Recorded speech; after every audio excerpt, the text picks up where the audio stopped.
Sejam bem-vindos ao canal Compêndio Nerd. Eu sou o Victor Damião e nesse vídeo nós teremos um breve resumo do primeiro volume do Monstro do Pântano dos 952. Depois da vinheta.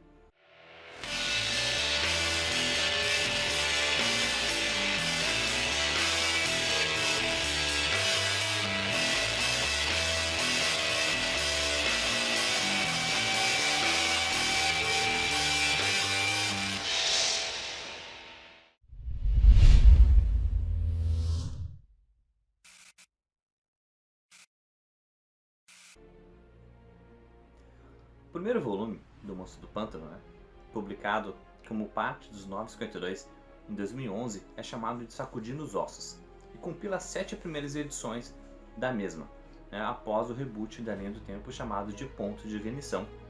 Também foi conhecido como Flashpoint. Esse volume estabeleceu a continuidade do Monstro do Pântano no universo regular da DC Comics, o arco de estreia de Scott Snyder e a Nick Paquette nesse novo volume do Monstro do Pântano. Antes do Dia Mais Claro, as histórias do Monstro do Pântano faziam parte do universo Vertigo. Não oficialmente, mas suas histórias eram publicadas sob a marca Vertigo. Ele foi reintroduzido ao universo DC quando a entidade da vida ressuscitou seu corpo humano para lutar contra o Avatar Sombrio no Dia Mais Claro. E sua posição no universo DC dominante foi solidificada em uma minissérie em 3 partes chamada de A Busca pelo Monstro do Pântano. O Ponto de Ignição estabeleceu, enfim, que o universo DC tinha sido fundido com o universo Vertigo e o universo Wildstorm, retornando oficialmente as histórias da Vertigo à continuidade principal e regular do universo DC. Este volume começa nos mostrando como o Dr. Alec Holland está lidando com a vida depois de voltar dos mortos e como ele está lidando com a presença constante do verde pairando sobre ele, mostrando que os eventos do Dia Mais Claro ainda são válidos e canônicos para o Monstro do Pântano, mesmo após o reboot. O Superman ele visita o Holland para dizer a ele que diferentes grupos de animais, como pássaros, gado e peixes, estão morrendo em todo o mundo espontaneamente, e acha que o Monstro do Pântano poderia talvez ajudar. Mas Holland disse que ele não se tornará nunca mais o Monstro do Pântano. Enquanto isso, em outro lugar, no Arizona, 3 paleontólogos encontram uma ossada e ela é basicamente reanimada e é cercada por moscas. Quando uma mosca entra na orelha de um deles e sua cabeça gira para trás, o matando, mostrando que o corpo agora desse homem está começando a estar possuído, e ele começa a perseguir os outros homens, que também as moscas invadem os seus corpos e os possuem. E de volta ao Alec Holland, nós vemos ele sendo atormentado por pesadelos de sua morte, antes de ele ter ressurgido como uma nova criatura chamada de o Monstro do Pântano. Ele acorda de seus sonhos e encontra a sua cama coberta de plantas. Irritado pelo assédio da vida vegetal, ele agarra um recipiente da forma biorrestauradora que ele fez e movimenta como se fosse jogá-lo no pântano, imaginando que é o que elas querem, o que as plantas desejam dele. E ele é impedido de fazer isso por um monstro do pântano, o anterior a ele. Esse monstro do pântano começa a contar a Alec a sua história, que na sua vida anterior ele era um piloto, e ele tinha sido alvejado e seu avião caiu no pântano e ele estava para morrer. E o verde veio até ele, e ele se tornou um elemental da terra, virando um monstro do pântano da sua época. E anos depois ele se juntou ao Parlamento das Árvores, se enraizando a elas. Porém agora ele percorreu um longo caminho para falar com Alec Holland sobre o seu papel como monstro do pântano. Esse monstro do pântano ele mostra a Alec a horrível criatura conhecida como Set, o Senhor da Podridão e da Decadência. A criatura adverte que Set é o inimigo que o monstro do pântano nasceu para enfrentar. Ele adverte que o monstro do pântano provavelmente, esse monstro provavelmente já está ciente sobre a situação do Alec Holland e já deve ter começado a mandar os seus seguidores, suas secas para encontrá-lo e matá-lo. E após isso o elemental ele começa a morrer, explicando que quando o hospedeiro humano morre, os elementais retornam ao parlamento e se enraizam. Para deixar o parlamento significa a verdadeira morte para esses elementais. Tendo feito sua escolha, né, o seu sacrifício, ele passa essa decisão para Arik para ele se tornar um novo monstro do pântano, né? Terminando em morrer logo em seguida. E nesse mesmo instante, no quarto de hotel, o Arik-Ronde ele é atacado por todos que estão lá, aparentemente mortos e possuídos. E é salvo de repente, no último minuto, por uma mulher em uma motocicleta, que estava passando ali e estava armada com uma espingarda. Ela atira em alguns perseguidores, fala para eles subir na moto, ele sobe e eles fogem. Quando eles estão bem fora de vista, já bem longe, né, dos perseguidores, o Arik ele exige que ela pare. Quando ele pergunta quem ela tira o capacete e nos é revelado que ela é a Abigail Arcane, que era o antigo interesse amoroso do monstro do pântano antes do reboot. Abigail e o Arik, né, eles conversam sobre a podridão e o verde, onde Abigail conta sobre o seu irmão William, que talvez possa ser influenciada pelo poder da podridão. Assim o Roland, né, decide, né, ajudar Abby e os dois saem em busca de encontrar William antes que algo de ruim aconteça. E nesse momento, né, no Instituto Shepherd, nos é mostrado o William Arcane que possui uma alergia à clorofila, que significa que ele não pode respirar o ar onde ele fica, né, e ele fica dentro de uma bolha protetora. E do nada ele começa a escutar os peixes mortos empalhados na parede sussurrando para ele. Quando algumas das crianças aparecem prontos para furar a bolha protetora do Alien ali, com um garfo, os peixes ordenam que ele lute. E de repente o William faz a podridão dos corpos dos valentões, né, saírem para fora, onde eles se contorcem até a morte e morrem, dando início à sua fuga do instituto e matando todas as pessoas que aparecem na sua frente durante seu caminho. Tipo, se tu tem uma cara e ele faz aquela cara explodir, assim. E quando Alec e Abigail chegam ao instituto, né, eles veem que já é tarde demais e continuam a busca do William. Em todo o caminho que eles passam, eles encontram morte, né? Então eles param para descansar e quando eles adormecem, né, o Alec sonha com o Verde e o Parlamento das Armas, onde o Parlamento adverte que um reino da podridão está sendo construído nas terras mortas dos desertos a oeste deles. E ainda assim, ele está ignorando seus chamados às armas, aí a guerra. Alec responde que ele não quer fazer o sacrifício, dar o seu corpo humano como hospedeiro para o monstro do pântano. De novo, né? Os outros membros do parlamento eles ficam totalmente irados, lembrando que cada um deles que estão ali fez o sacrifício por sua livre vontade, em resposta ao chamado do Verde. Assim o Alec acorda e nota que tanto o Verde e a podridão estavam tentando convencer ele e a Abby a aceitar os seus papéis, né, nessa guerra, né, como avatares. Após isso, começam a viajar para as Terras Mortas. Em Mato Grosso, no Brasil, um homem chamado Professor Robert está entrando na floresta tropical, onde ele encontra o povo indígena Terena. Os Terenas são os protetores veementes de suas terras, né? E o professor ali, né, sorrindo anuncia que sabe lidar com eles. Abrindo a camisa, eles soltam uma nuvem de moscas da podridão que começa a infectar toda a forma de vida ao redor deles, além de colocar fogo na floresta. A Abigail e Alec fazem uma parada em uma loja no Texas, numa loja de conveniências, para comprar mantimentos e são atacados por William, que está controlando vários animais mortos nesse instante, e ele está mais poderoso. Quando Alec se conecta ao Verde, ele consegue mobilizar o William, né, temporariamente numa árvore.